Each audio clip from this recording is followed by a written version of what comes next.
Welcome to the third narrated PowerPoint video for Lecture 2 of BBE 4023 Process Control and Instrumentation.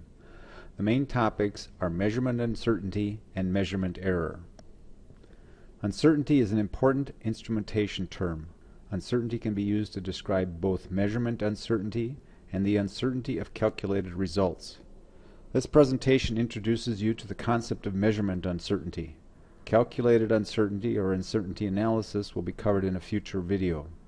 Uncertainty is another way to describe measurement accuracy.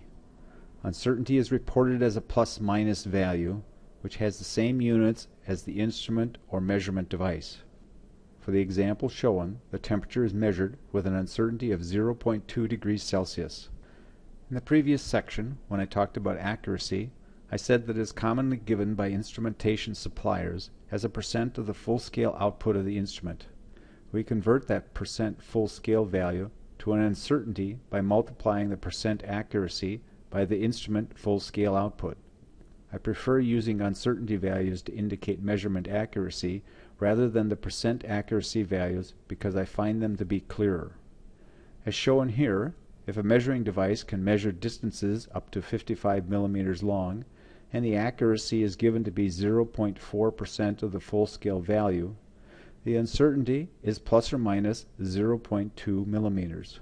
We get this value by multiplying the full-scale value times the accuracy percent. So if we use this device to measure a distance of 23.2 millimeters, the value and its uncertainty can be reported as 23.2 millimeters plus or minus 0.2 millimeters. Note that the default or assumed uncertainty of a measurement, if there is no uncertainty listed, is a plus minus 1/2 of the digit farthest to the right. If we did not give the uncertainty with our measured distance value, we would be miscommunicating the accuracy of the measured distance. The default would be 23.2 millimeters plus or minus 0.05 millimeters, which is 4 times more accurate than the device really is based on the specified 0.4% accuracy of the full-scale value. So it is important to calculate measurement uncertainties and report them. In the real world, the uncertainty is not given in many cases because many measurements are not used at the level of precision indicated. But on the other hand, sometimes people push instrumentation systems to their limits, and it is important to report the measurement uncertainty. Again, measurement uncertainty describes the accuracy of a measurement as a plus-minus value. The units are the same as those of the measured value. Measurement uncertainty becomes important as one begins to push the measurement device to measure smaller and smaller variations in the input. It will also be important when using one or more measured values to calculate a result. We will discuss uncertainty analysis in Lecture 3. Uncertainty is inherent in a measurement and is related to the accuracy of the device.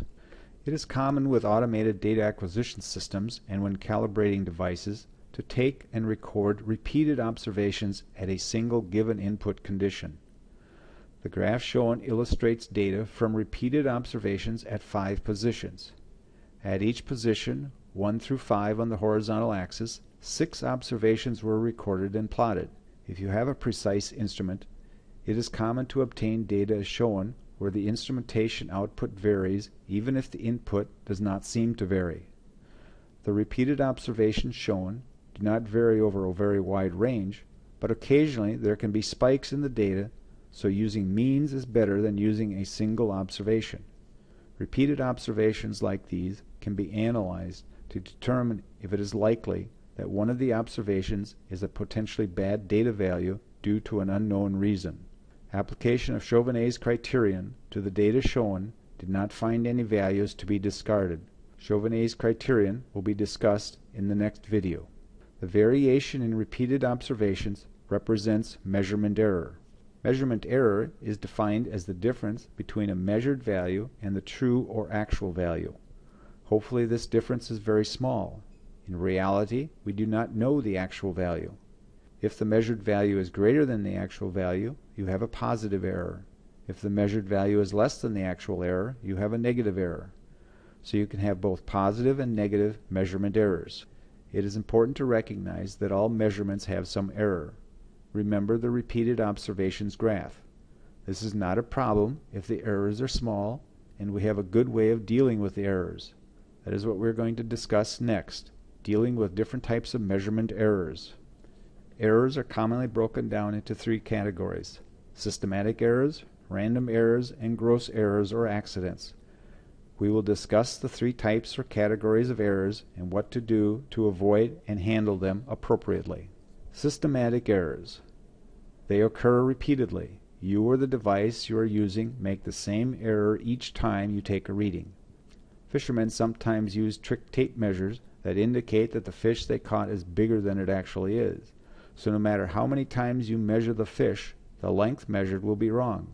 An instrument that is not calibrated correctly can do the same thing.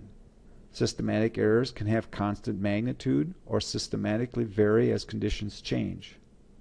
Systematic errors can be hard to find because the devices or process makes the same error each time. You'll get the same measured result if you use the same device to measure it because the device or the procedure used is wrong.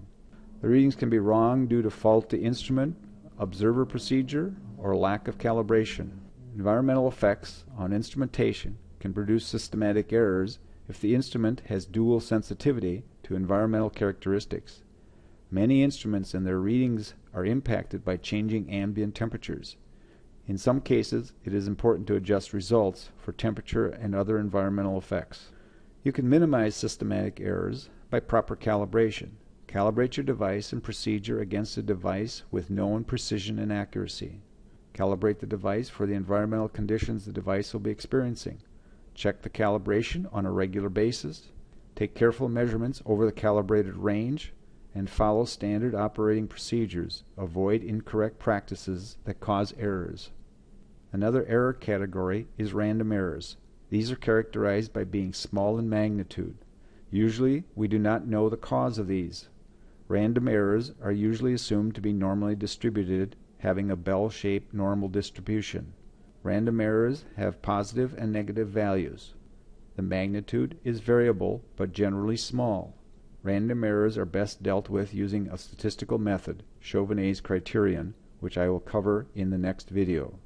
The third category of errors are gross errors or accidents.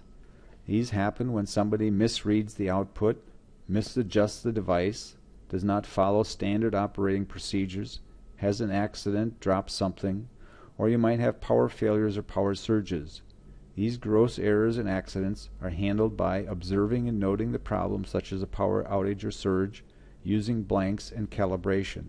So these are the three types of categories of errors that you need to be on the lookout for whenever you are taking measurements.